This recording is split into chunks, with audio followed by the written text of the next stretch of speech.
Good evening, everyone. Hope all of you are doing well. Fear is a debilitating energy and can truly keep us from living our fullest potential. There are many types of fears. Some aren't as obvious as the fear of snakes or flying. They are subtle and harder to detect, such as the fear of failure, rejection, or loneliness. Today, we are going to dig deep to uncover how to overcome them. Gayatri Naraine runs the Office of Brahma Kumaris at the United Nations in New York since 1980. She has been a student and teacher since the past 40 years. She has also co-authored a number of publications. One of them is A Story of Immortality, A Return to Sovereignty. Originally from Guyana, Gayatri now lives in New York, and that's where she's joining us from this evening. So let us all together welcome Sister Gayatri. Good morning, Sister Gayatri. Wow, good evening. And it's so good to be with all of you in your evening and my morning. It's like I have the rest of the day. My day is just beginning, and you're coming to the twilight of your day, and your night is just beginning. So it's a beautiful time, I suppose, to meet. And I first wanted to thank you all for inviting me into your Zoom room and to share time with you and to share presence with you and to have, like a heart-to-heart conversation today on this very interesting topic of facing my fears or facing our fears, because I think our fears and our phobias are the same, but they are manifested in ways that are specific to us as individuals, but they are experiences that are shared by the world, particularly at this point of time. And so I want to begin today by looking at this spiritual power to face, because to face is considered one of the spiritual arms that the soul carries around. Arm meaning an arm like this, not armaments. And this power connects, the power to face actually connects to the spiritual heart of the soul. And when that power connects to the spiritual heart of the soul, what gets released from the soul, which I call it as the life force getting released from the soul, would be courage, confidence, a clarity of sorts, and a capacity. One feels like an expansion of the heart, an expansion of that faculty of feelings. And because this is where fear lives in the heart, and that is why it is called a disease of the heart that is curable. So fear is a disease of the heart that's curable, and this power to face connects us to that heart, but particularly to the courage, the confidence, the clarity, and the capacity that that faculty of the spiritual heart has in a very, very empowering way.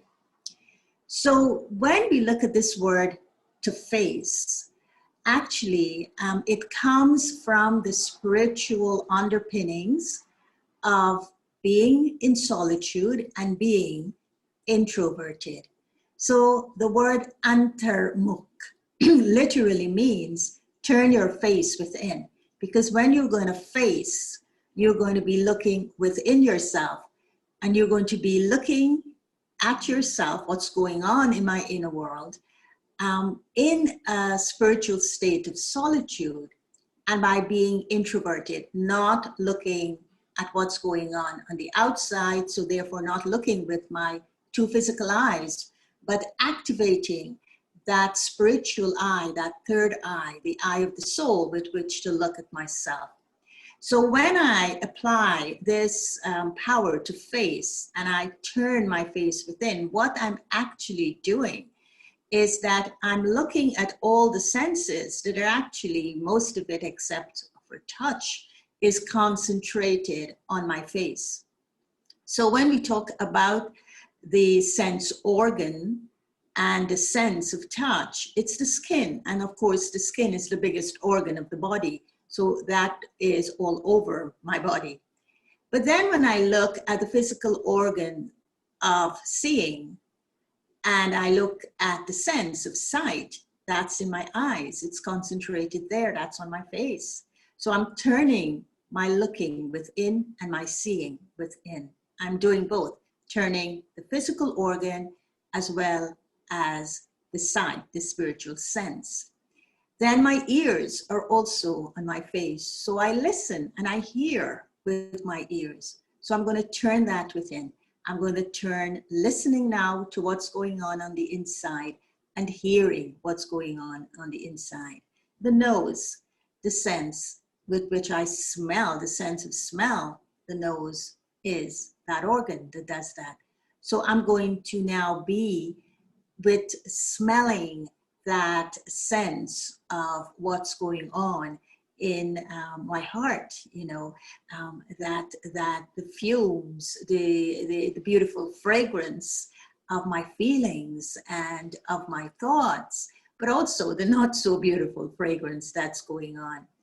And then of course, the tongue, the touch, the taste, sorry, of the tongue. And so that it will taste, the tongue will actually spiritually taste the original flavor of what that soul is.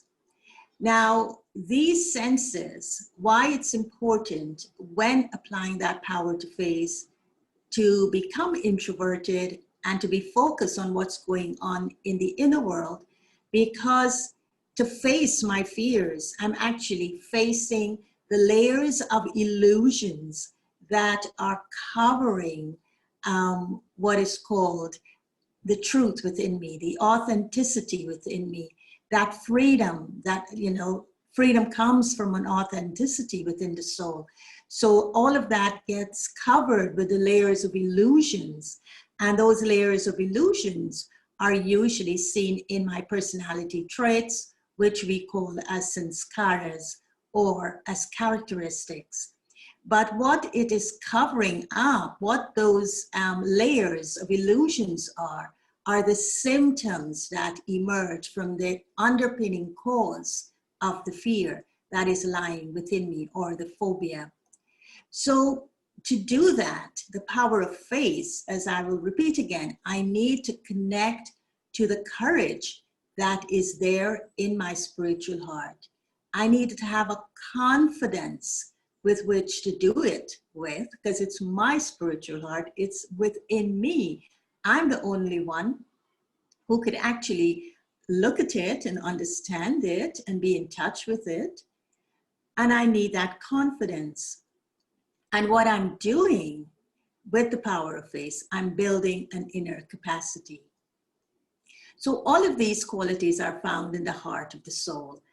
And when I'm aware that, just as how I'm aware of my thoughts, and there's a lot of classes on the mind and the thoughts that come from the mind and the importance of the mind and the importance of the mindset, I would say in today's world, particularly when we're dealing with fears, that we have to understand the spiritual heart of the soul, and we have to reconnect to that spiritual heart.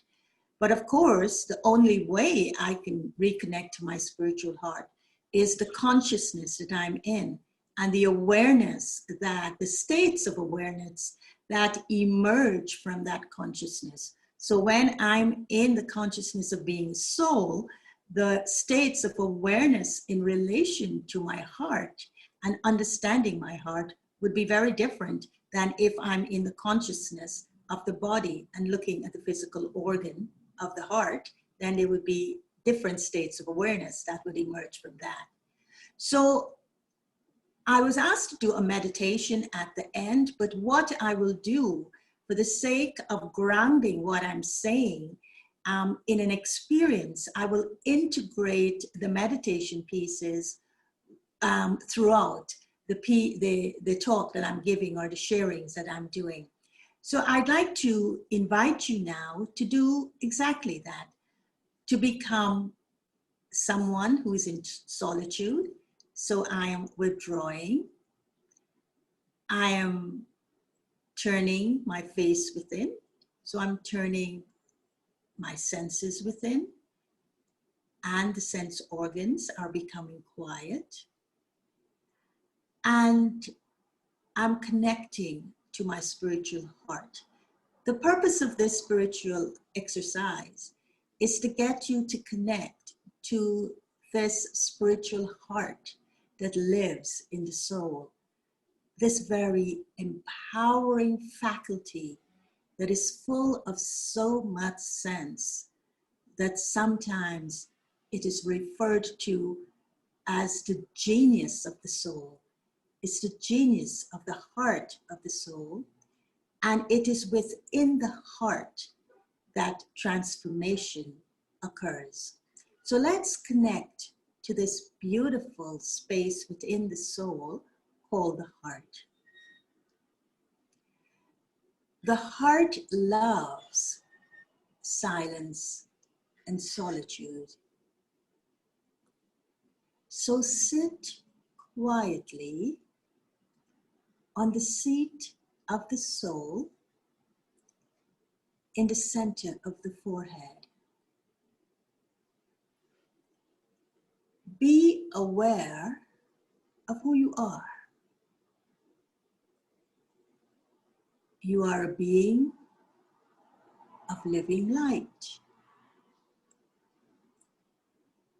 You are a soul whose inherent virtue is love.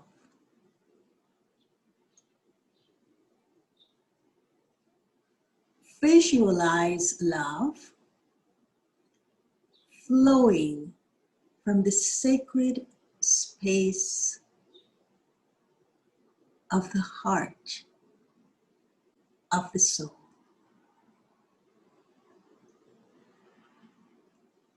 In the solitude of this space,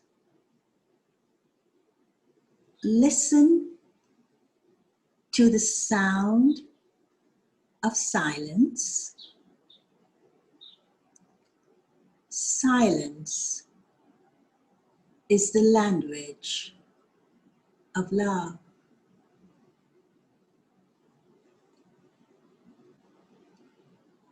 Hear the whispers of the heart. See the subtle rhythms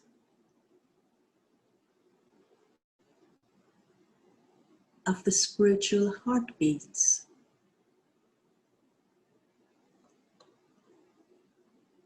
Smell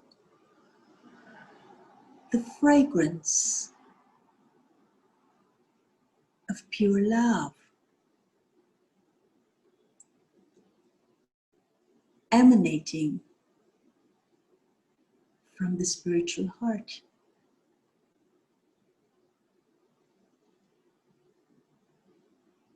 Let the feelings of eternal love touch the core of your being.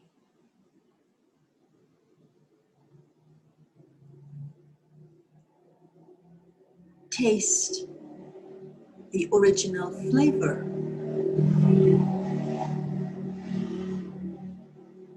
of true love.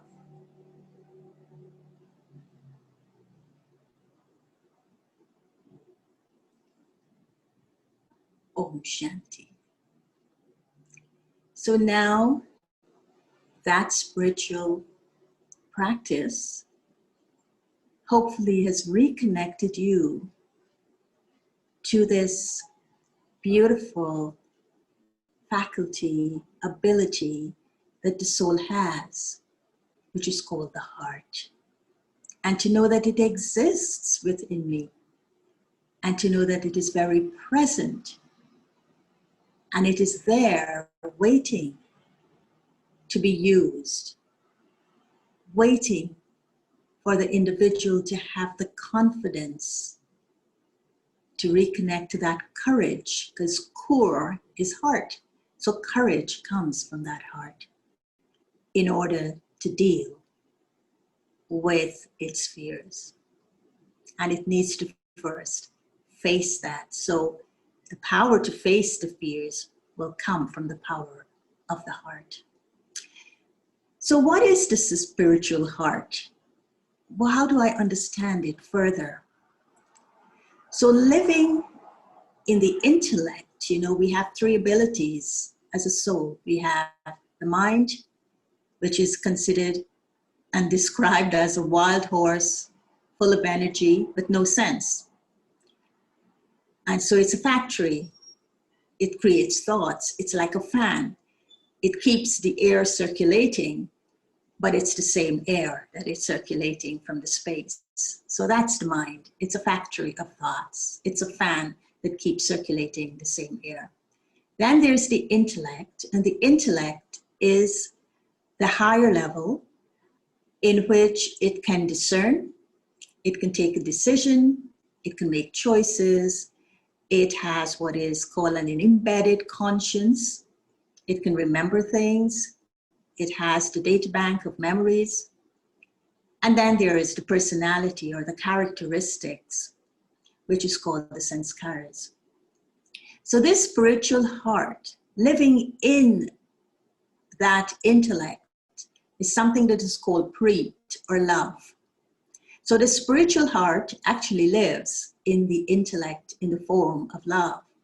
So the intellect cannot be an enlightened intellect and make enlightened choices if it is not operated by its spiritual heart, which is love. And so this is why they say the heart, the spiritual heart, has an intelligence that works as a spiritual faculty of enormous strength. And that enormous strength is called Shakti, that power that comes directly from God. But covering the intellect is something that's called rust, which are layers of illusions that manifest in different forms of symptoms of fears in our lives. So in order to face these fears of illusions, which is what I'm facing, the Maya, the illusions of my fears, I have to cultivate this power of the heart. And the only way to tackle my fears at the level of cause and not to end up fighting with the symptoms is to look for the causes that are lying deep within my spiritual heart. Because remember what I said, fear is a disease of the heart and it is curable. And so originally, if I were to look at my heart, I would see that my heart was filled with love and light and liberty, which is freedom. But what happened to that heart? That it held on to the causes of my fears and phobias and then started manifesting the symptoms, which have gone to such an extent in today's world that those symptoms are being used in a way to bring out the worst in human beings. And so what happened to my heart? As I move along the path of life, I encountered experiences that may have been beyond my understanding and my ability to cope with what was happening at the time. For example, parents or other people that I upheld in my family or in my experiences of life, and I trusted, may have done something to break my trust. And then what was left was afraid to trust again because that trust got violated. So the fear of being violated led me to not trust. Or I may have experienced a natural calamity that left me with a fear of the actual experience that I went through, but more so the deeper fear of the aftermath that occurred as a result of the natural calamity. So that left me with a fear. And maybe that fear was the fear of poverty. Then another example is I may have lost a near and dear one that left me with a deep sense of grief. And then that grief caused me to fear death, but even more than death, to fear becoming sick and having ill health. So I call these as things happening that's beyond my ability to cope with at the time they were happening. But then what happens as a result is that the heart registers a strong feeling.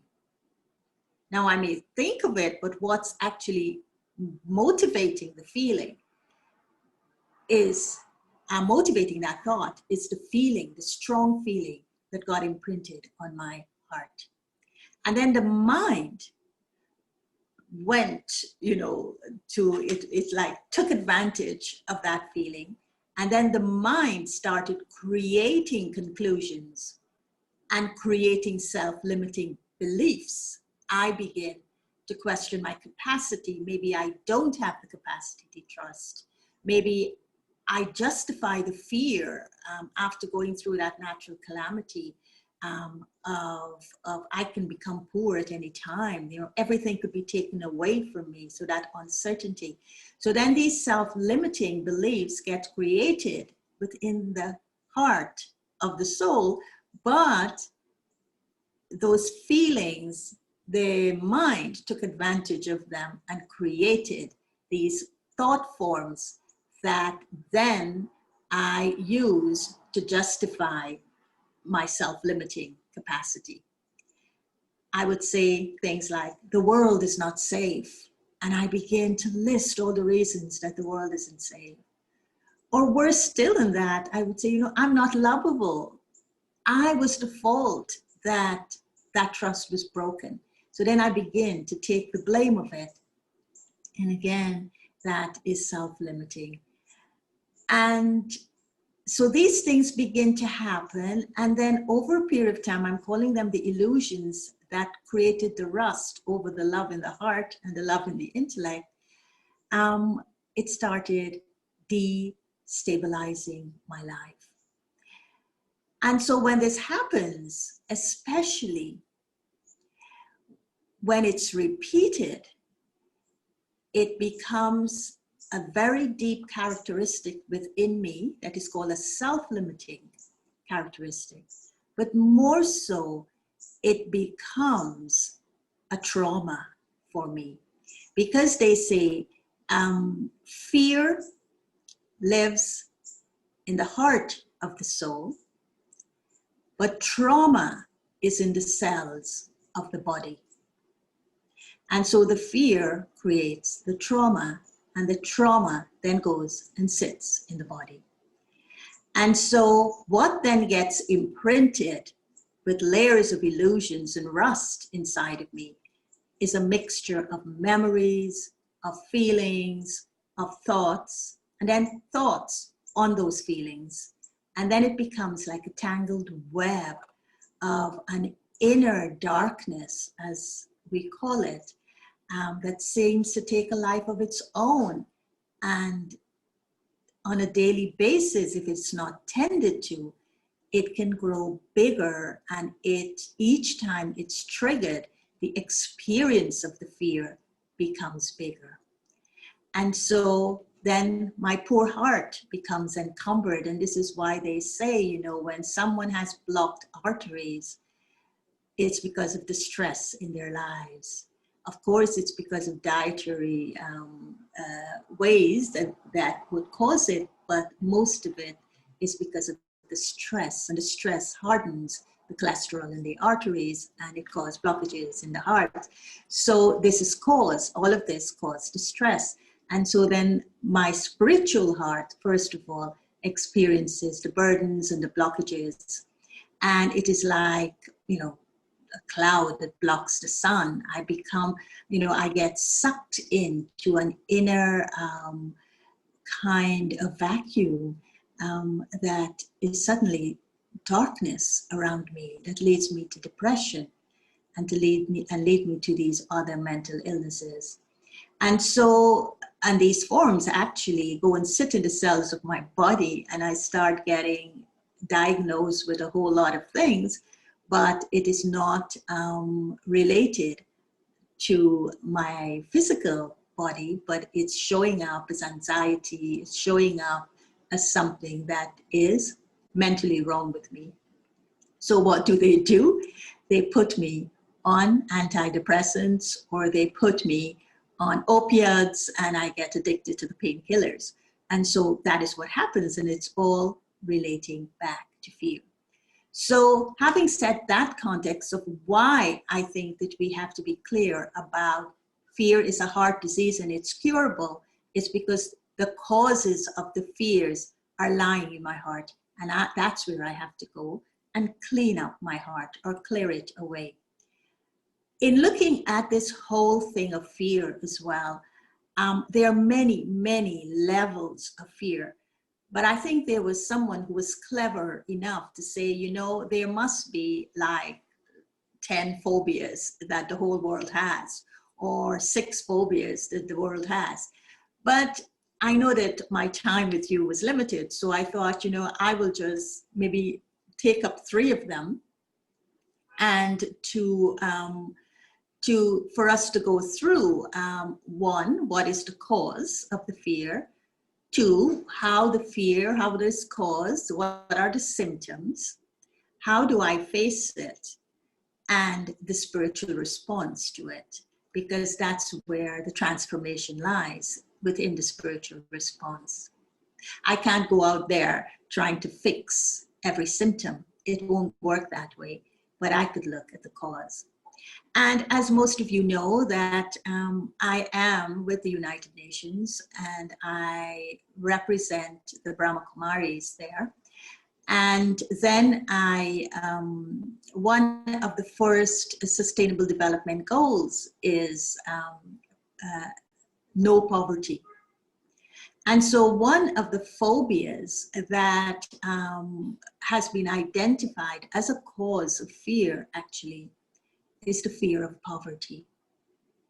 And so I've taken it up as a wide brushstroke, because I think it's something that's creating a lot of anxiety right now in the world, is to see the breakdown in the economic landscape, which is due to a number of factors. But I think COVID-19 is one of the obvious factors that is showing the breakdown of the economic landscape in people's lives in a very personal way, because they're beginning to lose jobs, they're beginning to have decrease in their paychecks, but they still have to deal with the same bills that are sometimes getting higher. So it's causing that fear is driving. Are we going to be poorer people? Are we going to not get our needs fulfilled, etc.?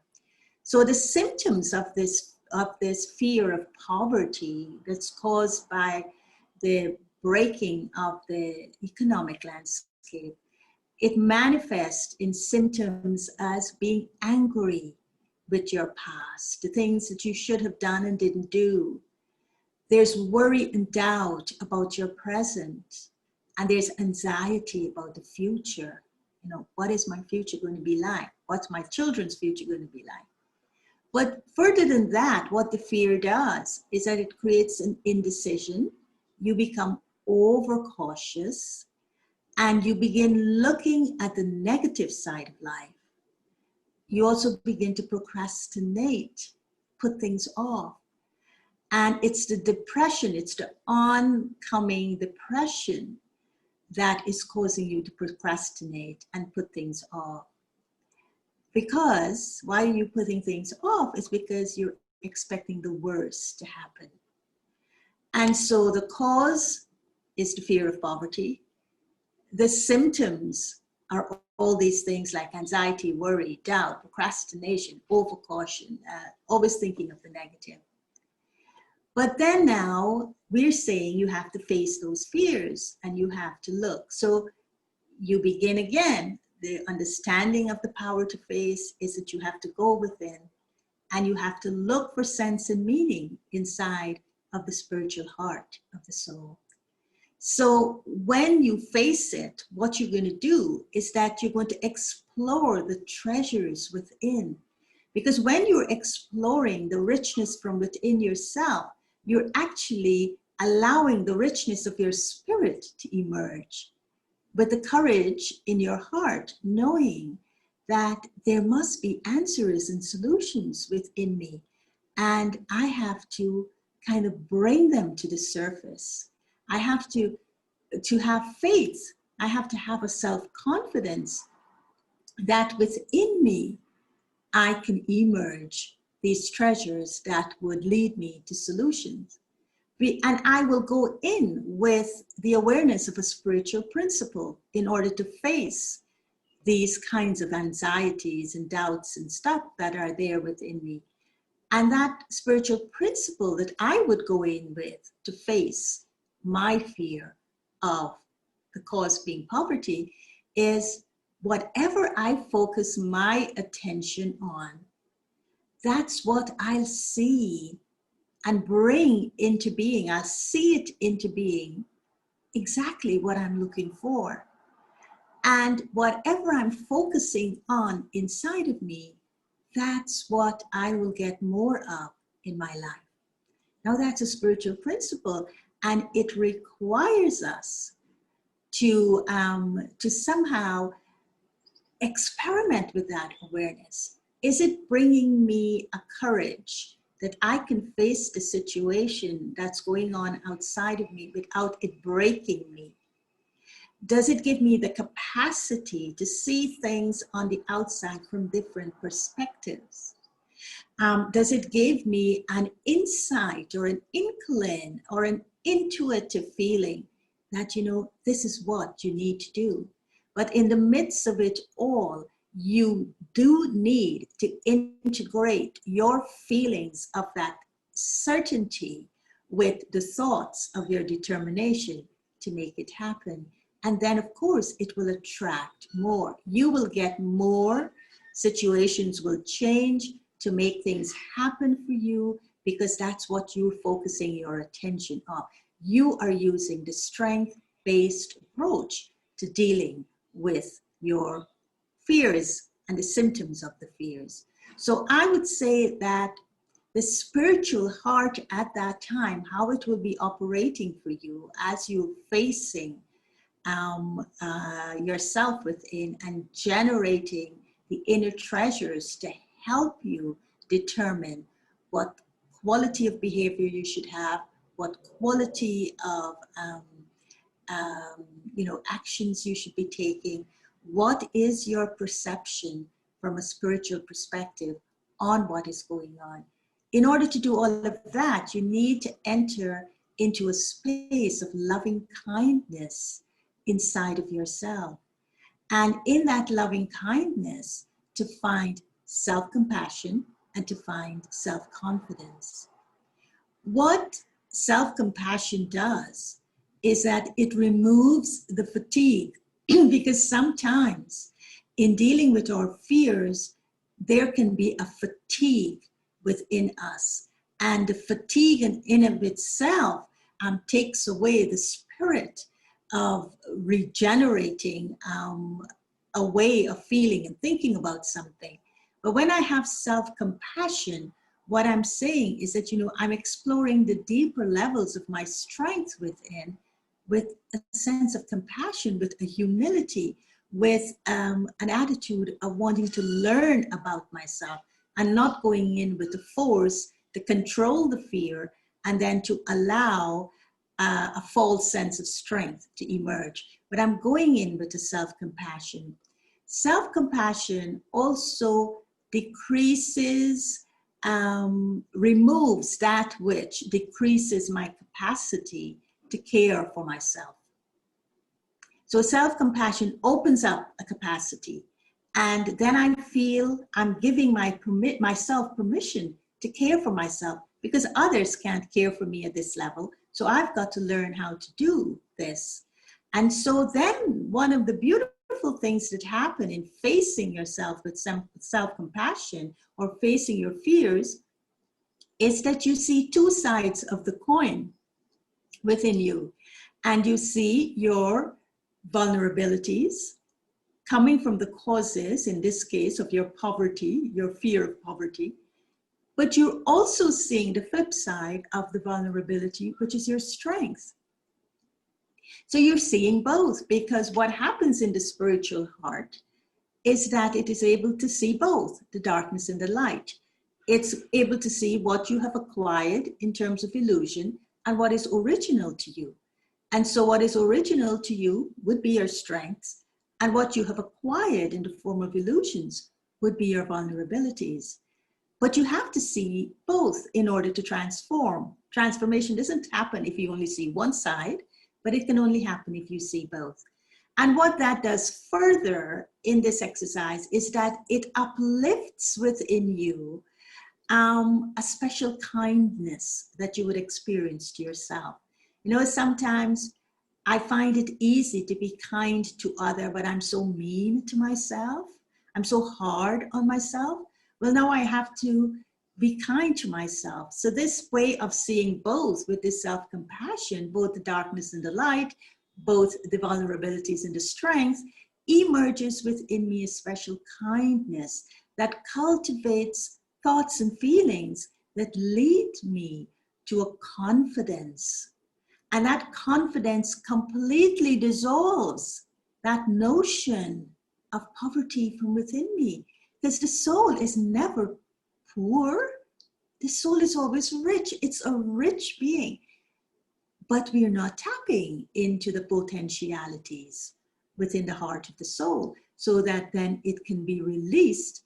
And I can see that if I want to be living a rich life of total holistic well-being, and to remove the fear of the uncertainty of poverty, then I must touch into the potentiality of a spiritual richness within. And that requires from within me a spiritual practice. I have the practice here, and later on I can take you through, but I also want to go into another cause of fear, and for us to explore it a little bit. And then I will end with one of the spiritual practices. But the spiritual practice to release myself from the cause of poverty and with the symptoms of the fear as a result is a spiritual practice that is called loving kindness. A loving kindness that I apply to my inner being, to my soul. And it just takes you through a series of feelings, more than thoughts. You will begin with the thought, but you will take the thought into feeling it and strengthening, cultivating the strength that feeling will emerge out of you. And as a result, a richness that emerges, that gives you the confidence that comes from that courage. But then let's take a look at the second one, which I call criticism. One of the deepest causes of fear in the soul is afraid of being criticized. And we have reached to a point in our lives in which it almost seems like an inbuilt, acquired mechanism that we have created within us that causes these self-limiting opinions about my capacity, my capabilities, my abilities. And so it is a very interesting paradox that I can sometimes live in with this cause of being afraid to be criticized. So within this, the symptoms would show up in a lot of fascinating ways. So the first symptoms of the cause of the fear of being afraid to be criticized is the fear of rejection, the fear of being judged, the fear of failure. But there's also a deeper fear. It's not just afraid of being a failure, but it is afraid of even my success. I may be successful today, but what if I lose it tomorrow? There is that fear. Afraid of what people will say about me, whether I'm rich or whether I'm poor. They would have an opinion about me, and I'm afraid of that. There's a nervousness that we carry around when we're afraid of being criticized. There's a timidity, again, a symptom. We sometimes lose our poise, as they say. Our entire body is burdened. We walk around with bent bodies.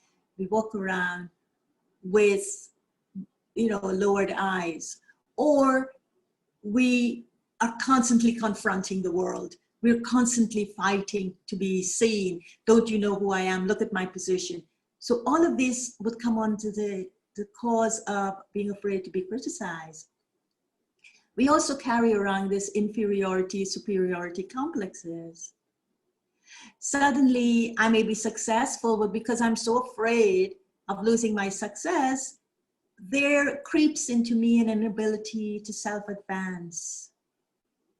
Or I can become very extravagant and I can exaggerate about things. Again, afraid of being criticized.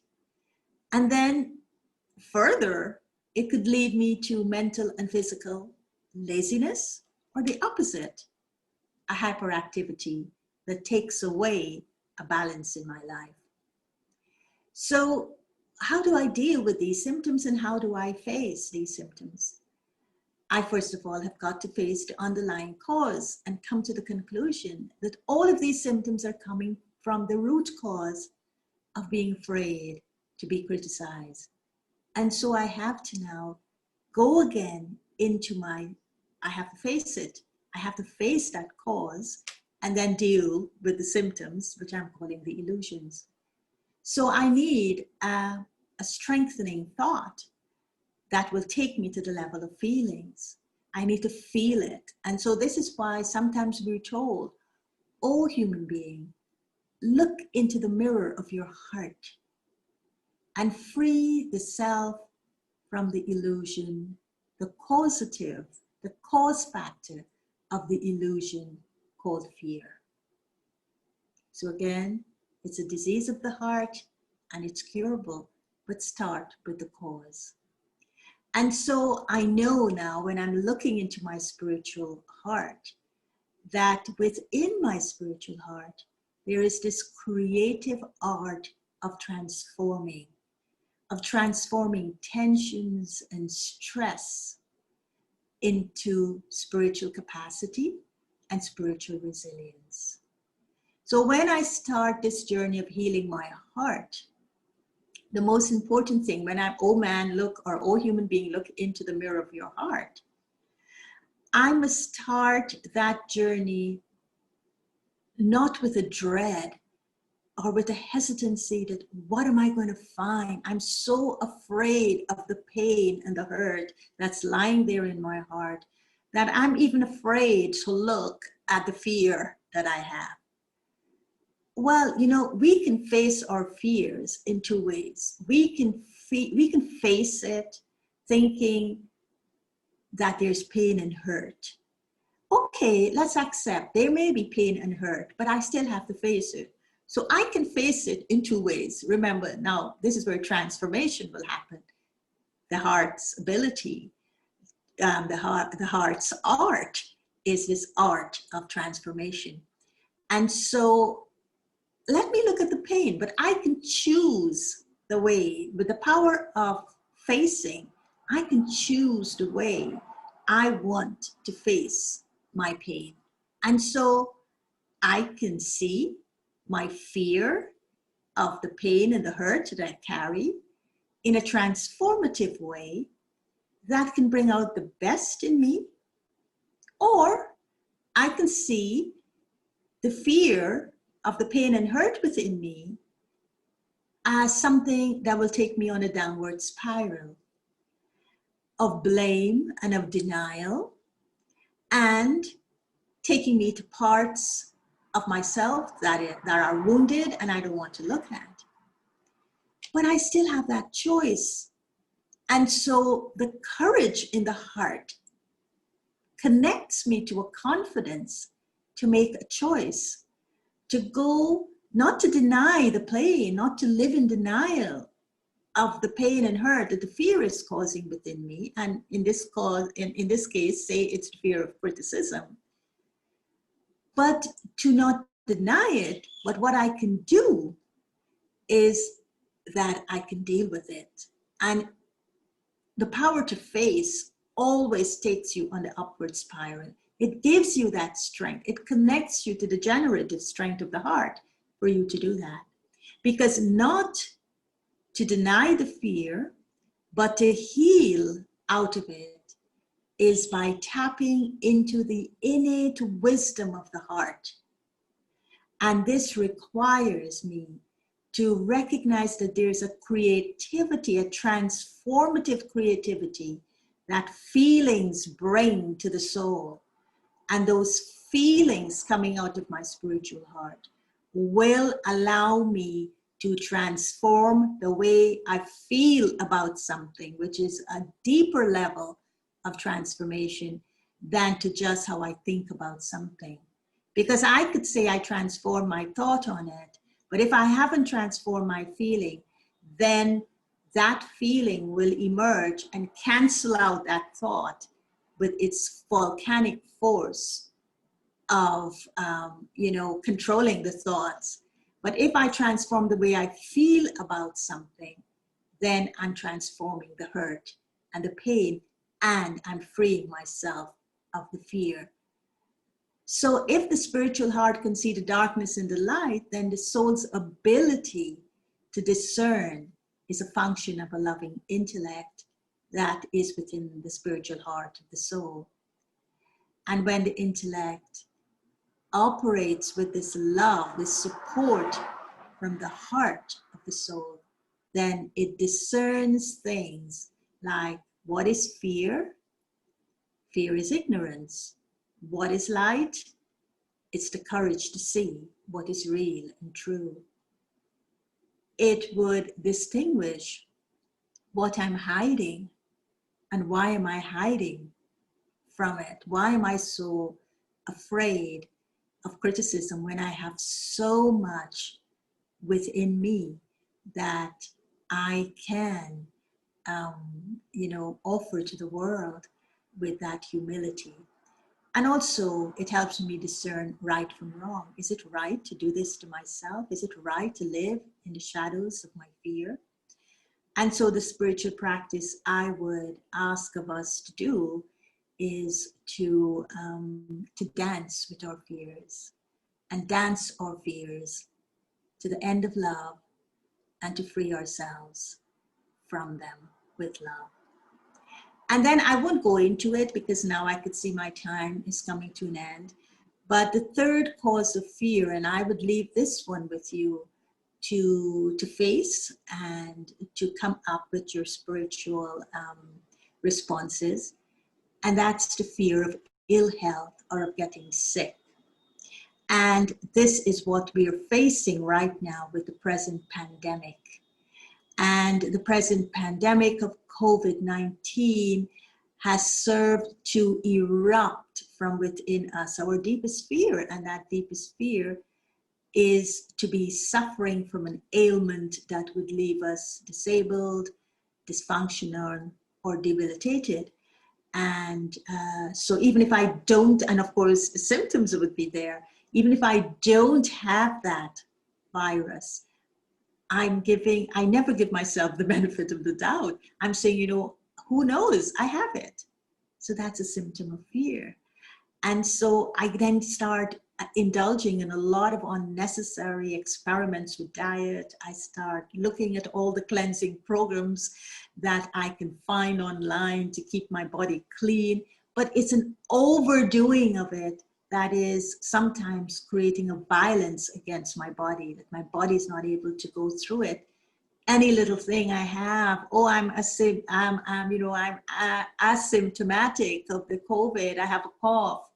Oh, I'm suddenly with a temperature. So everything creates a fear in me, and then further, the fear of this is after a period of time in social distancing and in in lockdown, I find I become so fear and so protective and wanting to feel safe that these very things, what they do, they create a fear in me that I'm unable now to socialize. I'm unable now to be with people because I have the fear that I may pick something up. And so it leaves a kind of a weakness within me of the way, even the conversations I may be having. The conversations would all be around the threatening pandemic of the COVID virus. And I find myself talking about it a lot because what I'm doing is I'm seeking to solicit sympathy from others. And because I'm so afraid of getting it. And so, we have to then know how to face this thing about ill health and the fears that are coming and the trauma it is leaving in my body. So I always recommend a spiritual practice for dealing with such fears of ill health, of becoming debilitated, dysfunctional, and disabled, is to do with the awareness of love in the body, or in the soul, in the heart of the soul, and doing a body scan with the awareness of that love. So I'm putting that love, that flowing love, into my whole body. So it's removing not just the fears from the level of my feelings, but it's also removing the fears from the cells, the trauma in the cells of my body. And that is a way to deal with facing my fears. So in conclusion, what I'll do as a meditation piece, I'll end with a piece from Daddy Janki. And we lost Daddy Janki at 104 years old this year in March. And of course her words, the wisdom of her words are still ringing in our hearts. Especially one of her favorite things would say to us when she was guiding us through whatever are the fears we had to face, and the solutions that we were looking for inside of the richness of our souls. She would say to us, she would tell us in words, and then she would never conclude by saying, "Did you understand what I said?" She would always conclude with, "Did you understand my bhavana? Did you feel my feelings that lie behind the words?" And we knew once we connected to her bhavana and to her feelings, our choice, the courage, and the confidence to choose freedom had happened, because the choice happened in the moment of connecting to those pure feelings. And there was freedom from the fear. And because she took us to that spiritual heart of our being. And so I will end with a meditation commentary using her words. So I invite you to sit comfortably and with your heart to feel these words. Everything starts with the heart.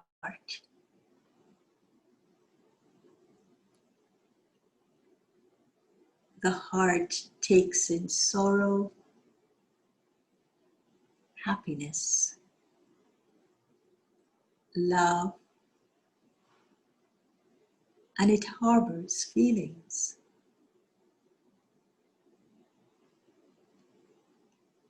These feelings shape our attitude, our vision, and our awareness.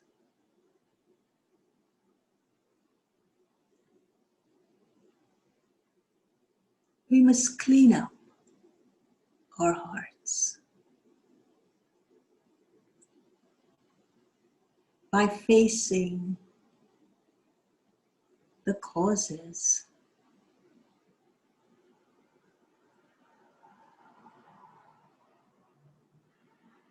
and the symptoms, the feelings and the thoughts.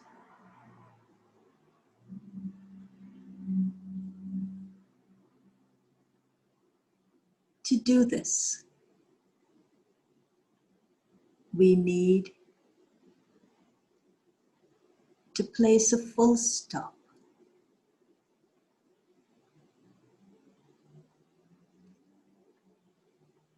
to the waste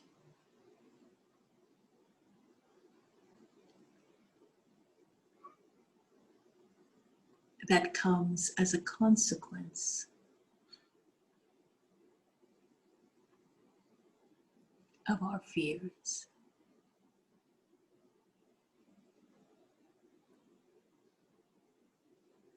We must look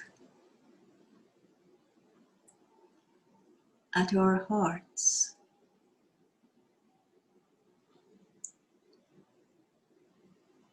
as a place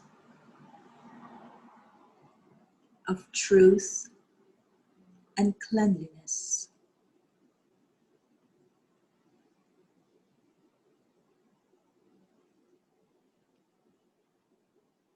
With an attitude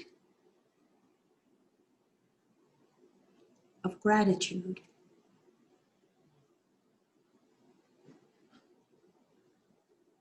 and with a vision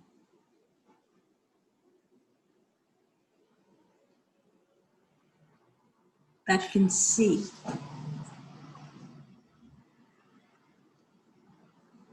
the light and the love.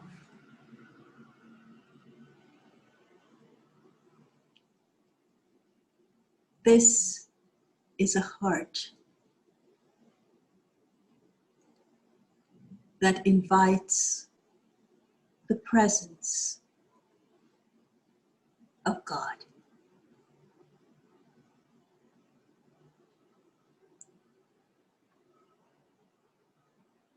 In the solitude of this sacred space,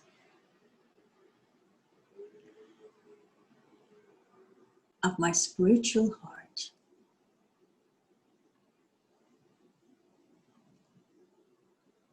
I can focus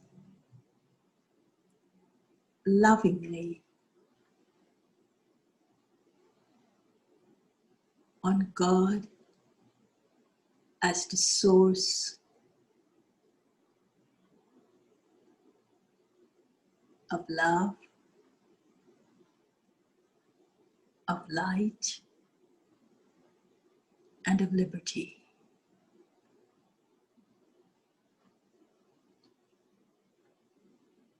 God can touch me at any time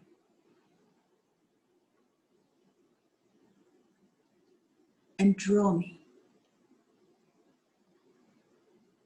into the safety of His love.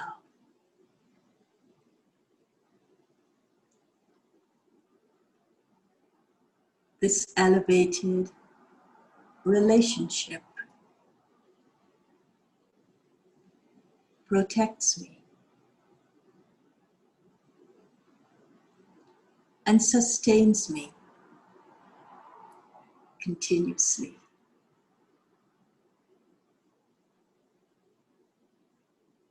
And this frees me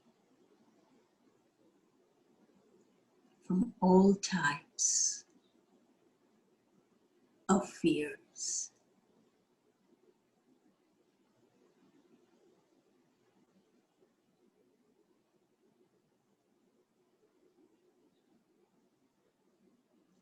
Om Shanti.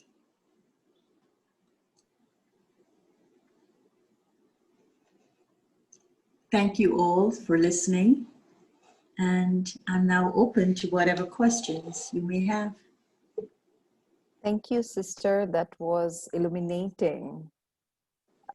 Before we start with the question and answers, I would like to ask you, since this month of September is by the United Nations is the Day of Peace, is on the 21st of September, I believe. So is there a message that you would like to share with us on this? Oh, sure. The United Nations is celebrating its 75th anniversary in this year, 2020. And the Secretary General has called on all citizens of the world, all peoples of the world, to come up with a vision of what they would like their future to be. And so I would invite you all, in celebration of the International Day of Peace, to create your vision of the future by using the 5 P's that are contained in the Sustainable Development Goals agenda. Those 5 P's, I think, set a frame for looking at our future and really thinking and feeling that future into being. And so the first P is, of course, peace. And the second P is partnership. So these 2 P's for me are the P's, peace and partnership, that would be applicable for the foundation of your creating this future vision. Because peace, as the UNESCO Charter says, it is in the minds of peace, it's in the minds of men that wars begin. And so it will be in the minds of men that the defenses of peace have got to be constructed. So if we use peace as fundamental to the human nature, peace and nonviolence, then that would be the spiritual landscape from which I will create my vision of the future. And then partnership will be interpreted to be cooperation from a spiritual perspective, because that's what partnership is all about. It's about cooperating. And we all know that from a spiritual perspective, I cannot cooperate for a common good unless there is the core of love. The love is the glue that would bind us together in order for us to cooperate. So for this celebration of the 21st, the International Day of Peace in September, go to that landscape of peace and nonviolence, using the cooperative way, and then use the other 3 P's to create your vision. The P of prosperity, the P of people, that is the social fabric, and the P of the planet. What would I like my home planet to be? So this is my message to you. Create that vision from your spiritual landscape and then move out using prosperity for your economic landscape, people for your social landscape, and planet for your environmental landscape. And I think the Secretary General would be interested in your vision. So be a visionary. Om Shanti. Thank you, sister. You have given us today a lot of food for thought. Um, like I said, before we start with the question and answer, I would like to just revise on some points that it touched me today. And definitely I need to look on and work on those points. Firstly, like you said, the power to facing our fears. I think we are, first of all, either in denial that we have a fear or we are fearful of something, or to face our fear, we feel that it's like opening a can of worms that we avoid to do so. So what you said was very good, is that power to face gives us the courage, confidence, clarity, and capacity, these 4 C's. And that being in solitude or turning ourselves, our face within, is what we need to do. Also, what you said, that fear lies in the heart of the soul and that trauma sits in the cells of the body. And you also gave us some subtle examples of fear.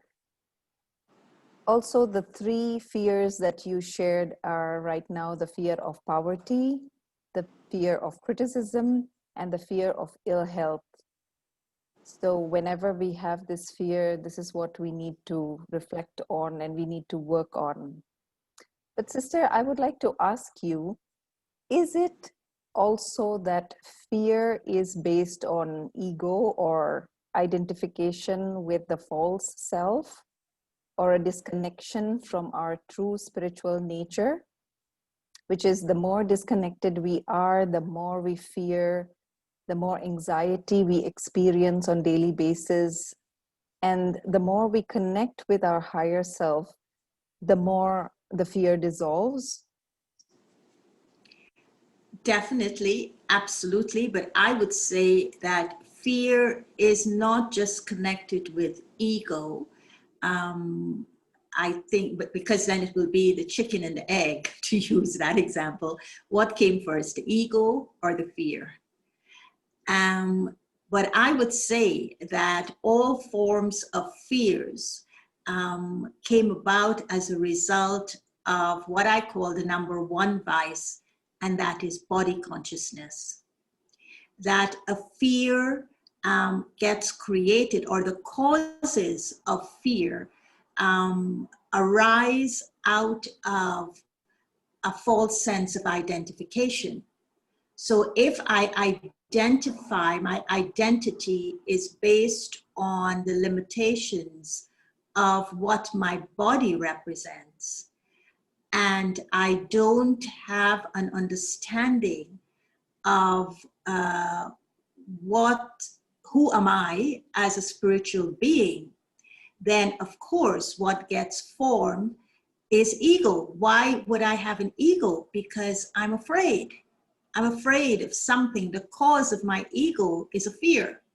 So what I do is that the mind then uses that feeling of being afraid of something, creates a form around it that what I call limits my understanding of myself based on that fear. And then I create a thought form of an ego. A protective ego is something that protects me from that which I'm afraid of. And so to answer your question in a simple way, I feel that we have to go back to understanding the distinctions of our real identity, our original identity, which we say as that soul that doesn't have a physical form as an identity, but has a spiritual form as an identity, and that is common to everyone with the same spiritual rights, as opposed to an acquired identity that is based on body consciousness. So I feel body consciousness is the cause of fear that results in the five vices of lust, anger, attachment, ego, and greed. And those five vices would not exist had I not been body conscious, had I not lived in that false identity. Thank you, sister. Our next question is, can some of our fears stem from our past life? How do we face those since we do not know the reason of those fears? That's a nice question, because if you believe in rebirth, which I do, of course, I bring what is called my sanskaras with me, my blueprint for birth after birth. So it's a cumulative thing. Sanskaras or personality traits is a cumulative thing. And so, of course, whatever I'm afraid of in my past birth, whatever was the cause of that fear, will be there inside of me, lying dormant until there is a situation that will trigger that sanskara, and then it will manifest, the cause will manifest in the symptoms. So, of course, I bring certain causes of my fears with me in the form of my sanskaras. And then when I am in situations and circumstances of life, those causes get triggered, and then I experience the symptoms of it. So, as is within any living system, there's no beginning and there is no end, as it were, but it's a continuum of life. And so there is this continuum of our fears being triggered by similar situations and circumstances would be present in. But there must come a point, which I think we're in, when we embark on a spiritual path, and this is why many people are now looking for that path. Then we begin to have this shift, and the shift does not happen at the level of the mind. It just doesn't happen at the level of thoughts, but it actually happens at the level of realization. And the level of realization is within my subconscious, because that's where the causes are living, in my subconscious. So this is why when we talk about transformation, it is not just about transformation in the way I think and the way I feel, even though they are important, but it's the way I am aware of myself. What am I aware of inside of me in terms of what's causing certain triggers that I am, being triggered by, and those triggers are in my sanskara.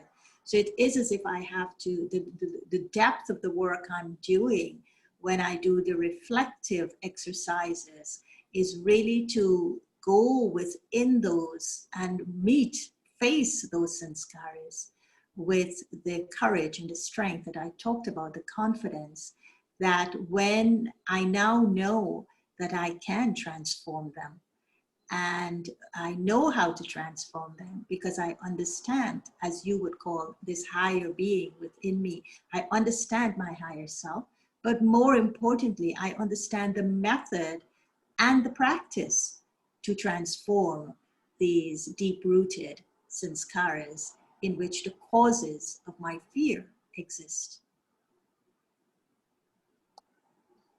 Thank you, sister. We have a question from YouTube. I'm shuffling between two jobs. One is my professional job, and one is my responsibility of the spiritual path that I have chosen. How do I manage between the two? Because my spiritual responsibility I do not want to, I think what the person means to say is that I want to try and keep a balance because my professional job is a big post that I have. So how do I manage the responsibilities between them? Well, I am sure it's for that person both both aspects of his life's career um, are equally important. And so this is why he's using the word risk, or she, I'm not sure who it is. They're using the word responsibility. And so, you know, this, each word that we use actually has a spiritual bent and a secular meaning. So responsibility from a secular perspective is a word in which I have to deliver, I have to live up to expectations, I have to, you know, to balance whatever it is that I have to do, and I have to come out looking as though I am responsible, and that is important for my image. But when I look at responsibility in terms of from a spiritual perspective, it's usually my ability to respond to something. And so if I want to now be a responsible person and I want to start from the foundation from the foundation of that responsibility, where it's coming from, then of course I will look at my ability to respond to the situation I happen to find myself in terms of my secular life and my spiritual life. And usually the ability to respond to that paradox, or that divide that I'm suddenly seeing, how do I live both, is I have to go back and maybe start with who am I? Who am I always? And can I live a duality in my life? Can I live as two separate persons? Um, um, Me, I am a spiritual being, I am a secular person doing a job, or am I the same person doing both? And so if I am the same person doing both, then the way I will develop my ability to respond will perhaps be more of an integrative rather than balance, because balance is always two sides. But maybe I would look more at the art of integration, at ways that I can integrate both as one living system in relation to who I am. So when I am responding to either side of my life, whether it's the spiritual or the secular, I'm going to do it in an integrative manner. It's me who's playing the role of a CEO, and what I'm bringing to the role of the CEO are my spiritual strengths. I'm responding to the challenges by drawing on my spiritual strengths, by drawing on my spiritual wisdom, by drawing on the spiritual powers that I utilize in the way that I would make decisions, utilize in the way I would give value to time, utilize in the way I would uphold dignity and worth of my fellow human beings as I work with them, my compassionate way of listening to them, my ability to respond not just to their words, but to the situations from which they're talking. And so it's the integration I have to look at, and it's the redefinition of this word responsibility to one of having a spiritual capacity that gives me an uplifting ability, a way to uplift people with my ability to respond to that which is going on in my life. And I think that if we look at the level of integration, then I think who am I always in whatever situation I find myself would be an interesting dynamic to work with. Thank you, sister. We have one last question, which in my opinion, you have already addressed it, but I shall read it out anyways. Maybe you want to add something. How can we strengthen our spiritual exercise to minimize fear? As I said, fear is an acquired quality. Fear is not an original quality to the soul. What is an original quality for the soul is courage, is fearlessness. And so what I have to do is to have that awareness of who I am originally. So the first step in strengthening the way I would remove the fear from my life is to look at that part of me that maybe I haven't looked at yet. Who am I originally? Is fear intrinsic to the soul? No. Love is, fearlessness is, courage is, but not that. So I start exploring with an awareness of myself that sees the complete opposite to what fear is. Now, what that may also require is, for me, I have to convince myself now. One is that I have the awareness of, this possibility that intrinsic to the soul are these fearless qualities of love, of truth, of joy, of happiness, of purity. All those are called fearless qualities. It gives the soul an inner ability to kick its fears, to free itself from self-limiting opinions and ideas that create fear within, or the causes of fear. So I then may have to experiment with that by reinforcing or reaffirm the faith in who I am, that I am those things.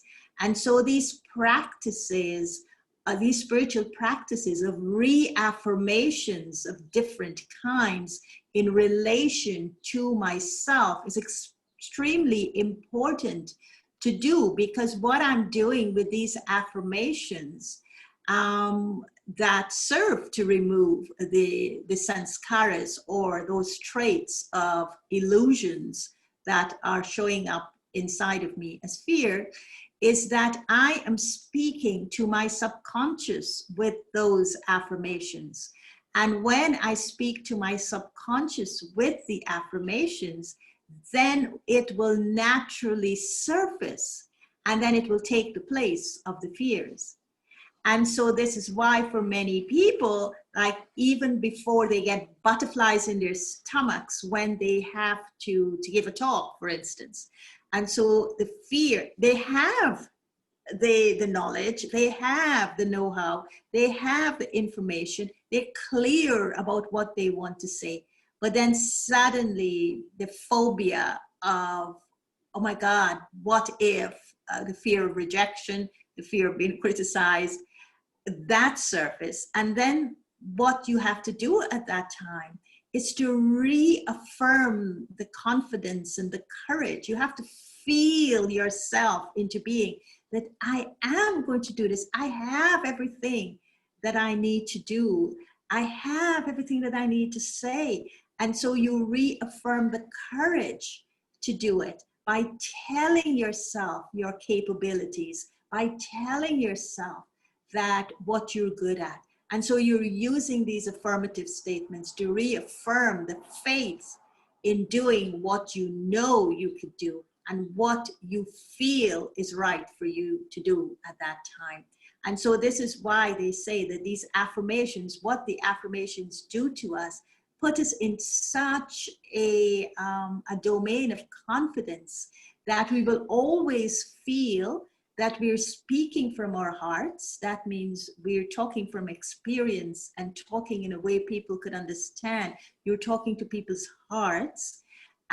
You're always at the right time, in the right place to do what is right because you're always present in that sense. And, these are some beautiful things. You speak from the heart, you're always in the right place at the right time, and you're always knowing that you're an instrument for a higher purpose. So these kinds of affirmations reaffirm a sort of an inner dignity and worth. And once you reclaim your inner dignity and worth, then the fears would go away. But you can't fight with the fears. If you fight with the fears, if you try to analyze the fears, if you try to dissect those fears, then you're filling yourself more with the fears. And then, of course, the self-limiting factors become more pronounced and they kind of paralyze you, they cripple you. That's what fear does. So you have to use the opposite, experiment with yourself.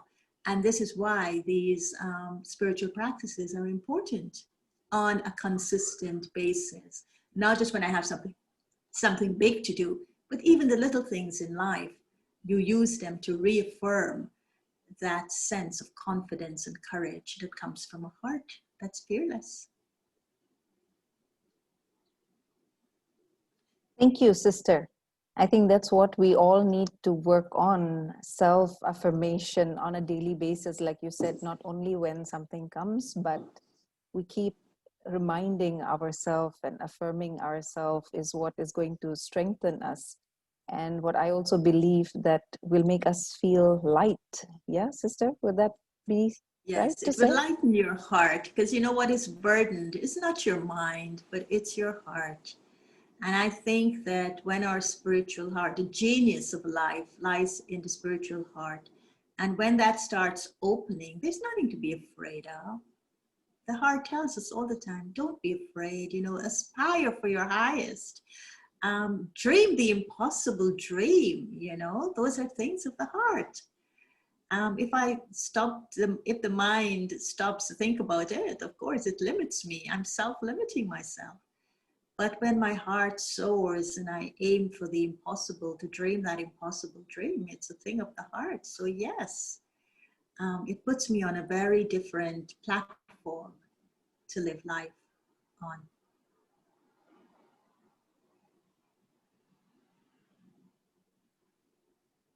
Thank you once again, sister. Thank you for sharing with us. We have a lot that we need to ponder on. And thank you, everyone, for joining us today. We will be having another session on the coming Saturday, which is the 12th of September. I have dropped my number in the chat box, so do message me so that I can keep you all posted. Until then, stay safe, stay blessed, and be fearless. Thank you. Thank you, Sister Gayatri. Have a Jabin, just one thing I want to say before I say goodbye to everyone is that it was a real pleasure meeting you. Um, and so seeing your face, I remember you. And I wanted to say that reconnecting with you has been a wonderful thing for me as well. So thank you very much. And thank you all for those who have been listening. I hope that you took some benefit from it, because if there was ever a time in life to be fearless, this is the time. So go for it, face those fears, and give yourself the freedom to live a life that's fearless. Om Shanti. Thank you, sister. Have a nice day and have a nice weekend. Thank you.